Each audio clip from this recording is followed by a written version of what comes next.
ሰላም ሰላም እንዴት ናችሁ? ትናንትና በለቀቁ ቪዲዮ በጣም ብዙዎቻችሁ ስቲል እስካሁን ድረስ በውስጥ መስመር እየጻፋችሁልኝ ነው እንዴት ትኬት እናገኝ እያላችሁ ነው።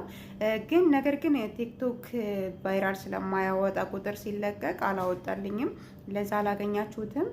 ስለዚህ በቃሌ ልንገራችሁና ዋትስአፕ ላይ ትኬት ፈልጌ ነው ብላችሁ መቁረጥ ትችላላችሁ ማለት ነው። በቃሌ አሁን ቁጥሩ ልንገራችሁ ማለት ነው።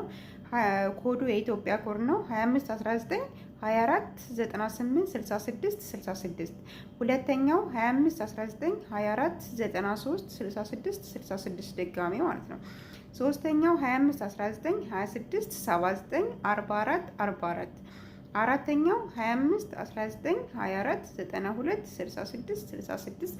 በዚህ ቁጥር ዋትስአፕ ላይ ትኬት ፈልጌ ነው ስትሉ ያስተናግዷችኋል። እንዲሁም ደግሞ ደረሰኛ አስገብታችሁ ላኩ።